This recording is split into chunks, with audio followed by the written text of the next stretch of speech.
మన టెర్రస్ గార్డెన్లో హార్వెస్ట్ చేసిన నల్లేరుతో రెసిపీ చేసి చూపిస్తాను అన్నాను కదండి. వచ్చేయండి.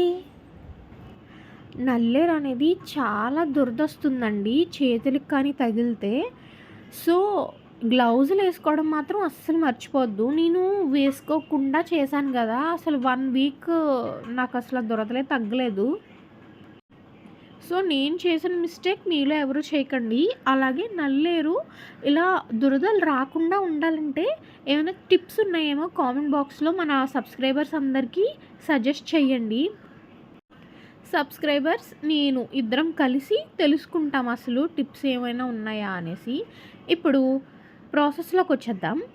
ప్లేట్లో చూపిస్తున్న పప్పులు, పోపు దినుసులు అన్నీ తీసుకున్న తర్వాత ఆయిల్ హీట్ చేశాక చూపిస్తున్నట్టు ఒకదాని వెనక ఒకటి దోరగా వేయించుకుని బాగా ఫ్రై చేసుకున్నాక నల్లేరు ముక్కల్ని అందులో యాడ్ చేసుకోవాలండి. యాడ్ చేసుకుని మిక్స్ చేసుకుని ఒకసారి మూత పెట్టేసి బాగా మగ్గనివ్వాలి.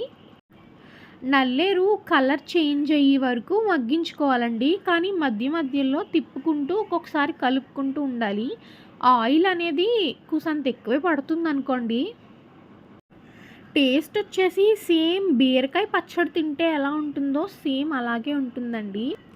కాకపోతే ఏంటంటే ఇందులో ఫైబర్ మనకు తినేటప్పుడు కూడా తెలిసిపోతుంది. బట్ చాలా టేస్ట్గా ఉండే రెసిపీ. మధ్య మధ్యలో కలుపుకుంటూ ఇలా మూత పెట్టుకుని కంప్లీట్గా వేగించుకున్నాక ఈ కలర్లోకి వచ్చేస్తాయండి. చూసారా, ఆలివ్ గ్రీన్లోకి వచ్చేసాయి.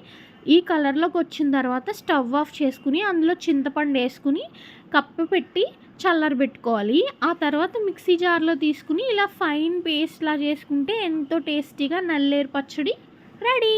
Super healthy.